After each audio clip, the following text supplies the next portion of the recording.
Au moment où l'actualité internationale gravite autour du Moyen-Orient, de sa stabilité et surtout d'un certain nombre d'acteurs euh, principaux dans cette sous-région, il est capital que nous puissions nous attarder à comprendre la constitution génétique d'un groupe qui est susceptible de générer une torsion significative sur l'évolution géopolitique au sein de cette sous-région.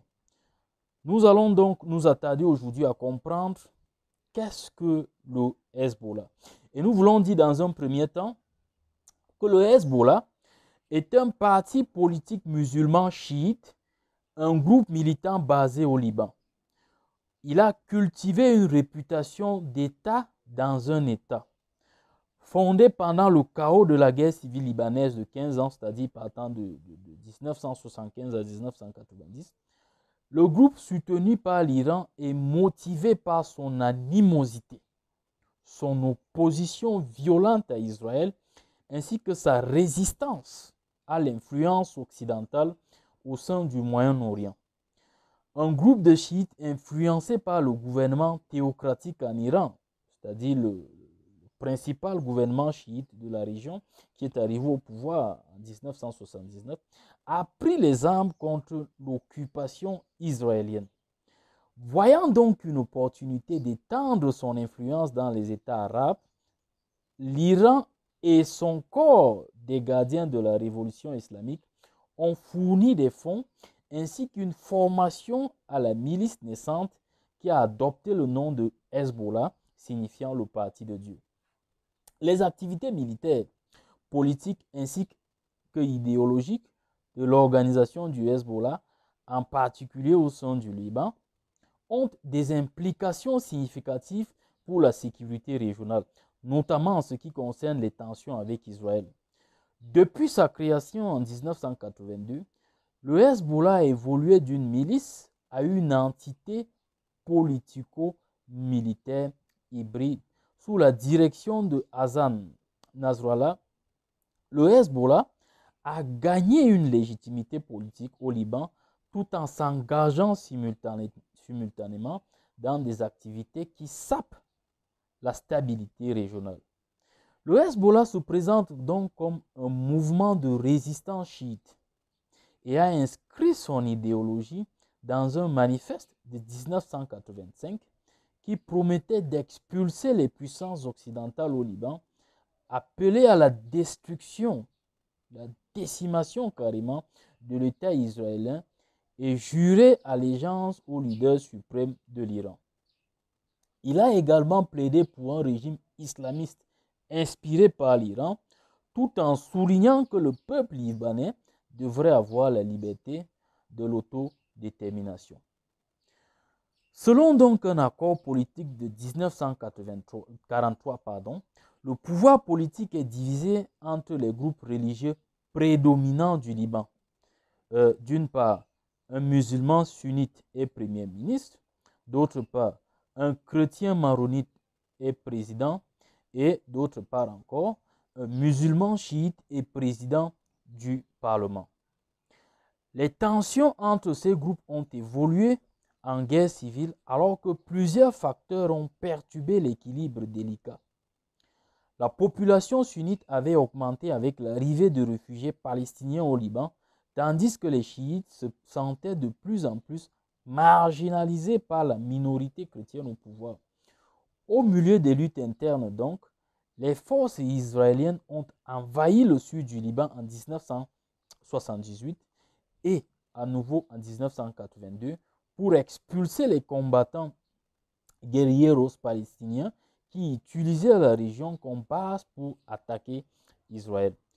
Le Hezbollah est dirigé par Hassan Nasrallah, qui a pris la tête en tant que secrétaire général en 1982, après que Israël ait assassiné le cofondateur et ancien leader du groupe, Abbas al-Moussaoui. Nasrallah supervise le conseil de la Shura, composé de 7 membres et ses 5 sous-conseils, c'est-à-dire l'Assemblée politique, l'Assemblée du djihad, l'Assemblée parlementaire, l'Assemblée exécutive et l'Assemblée judiciaire. Le département d'État américain estime qu'il y a des dizaines de milliers de membres du Hezbollah et d'autres partisans dans le monde.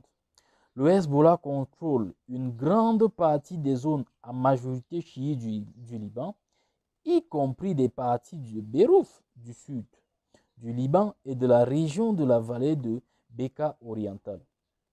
Les capacités militaires du Hezbollah, renforcées par le leadership stratégique de Hassan Nasrallah, ainsi que les alliances du groupe avec l'Iran, représentent un facteur considérable dans la géopolitique du Moyen-Orient.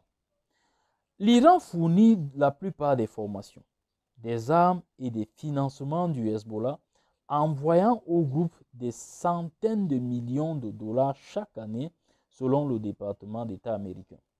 Le Hezbollah reçoit également un certain soutien du régime de Bachar al-Assad en Syrie, ainsi qu'un financement provenant d'entreprises légales, d'entreprises criminelles internationales et de la diaspora libanaise. Comme de nombreuses organisations terroristes, au-delà du soutien iranien, le Hezbollah reçoit un soutien significatif du trafic de drogue.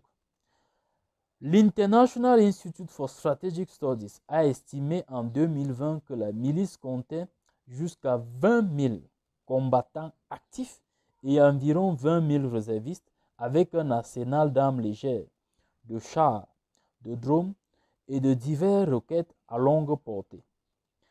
L'analyste et général de brigade à la retraite Assaf Orion de l'Institut israélien pour les études de sécurité nationale affirme que le Hezbollah possède un arsenal d'artillerie plus important que la plupart des nations. Un rapport de 2018 du Center for Strategic and International Studies l'a qualifié de l'acteur non étatique, le plus lourdement armé au monde. En juin 2024, les experts ont spéculé que le Hezbollah dispose de 150 000 à 200 000 roquettes et missiles de différentes portées. Le Hezbollah a donc été responsable d'un certain nombre d'attaques terroristes de grande envergure contre des cibles israéliennes et occidentales au cours des 40 dernières années, celles-ci incluent l'attentat à la bombe des casernes de Beyrouth en 1983, tuant 241 militaires américains, dont 222 marines, le jour le plus meurtrier de l'histoire du corps depuis Iwo Jima. Ensuite, l'attentat à la bombe de l'ambassade israélienne à Buenos Aires en 1982, qui a tué 29 personnes et blessé 240. Par la suite, l'attentat à la bombe du centre culturel juif de Buenos Aires en 1994, qui a tué 85 personnes et blessé plus de 300. Jusqu'au 11 septembre, le Hezbollah était responsable de plus de décès américains que n'importe quelle organisation terroriste dans le monde. Le Hezbollah participe aux élections libanaises depuis 1992 et tire un soutien populaire de son vaste réseau d'écoles, son action sociale importante, disposant de cliniques, de programmes pour les jeunes, ainsi que d'autres services sociaux. Sa zone d'opération militaire, le Hezbollah, est basé au Liban et opère principalement au Moyen-Orient, bien qu'il ait mené des attaques ailleurs. Selon les évaluations du gouvernement américain, le Hezbollah contrôle l'accès à certaines parties du Liban et opère à l'intérieur du pays avec une relative impunité. Le groupe a été impliqué dans l'assassinat en 2005, par exemple, de l'ancien premier ministre libanais Rafik Hariri dans un attentat à la voiture piégée au centre de Beyrouth, qui a également tué 21 personnes. En Syrie, le Hezbollah entretient une relation de longue date avec le gouvernement du président syrien Bachar al-Assad, ce qui facilite le transit d'armes à travers la Syrie de l'Iran vers le Hezbollah. Le Hezbollah a joué un rôle clé en aidant les forces pro-Assad pendant la guerre civile syrienne. Au Yémen, le Hezbollah fournit également des armes ainsi qu'une formation aux militants houthis au Yémen, et des commandants du Hezbollah auraient assisté à la campagne de Houthis contre le transport maritime international dans la mer Rouge. Se pose donc la problématique fondamentale. Pourquoi est-il pertinent de surveiller le Hezbollah? Les capacités militaires du Hezbollah, renforcées par le leadership stratégique de Hassan Nasrallah et les alliances du groupe avec l'Iran, représentent un facteur considérable dans la géopolitique du Moyen-Orient, principalement dans sa stabilité. En conclusion, il faut savoir que le Hezbollah représente un acteur majeur dans la dynamique géopolitique du Moyen-Orient, alliant des capacités militaires significatives à une légitimité politique au Liban. Son évolution d'une milice à une entité politico-militaire hybride, soutenue par l'Iran et d'autres alliés, lui confère un rôle central dans les tensions régionales, notamment avec Israël. Les implications de ces actions vont au-delà des frontières libanaises, affectant la sécurité et la stabilité de l'ensemble de la région. La surveillance de ces activités ainsi que de son influence est donc cruciale pour comprendre les enjeux stratégiques actuels et futurs au sein du Moyen-Orient.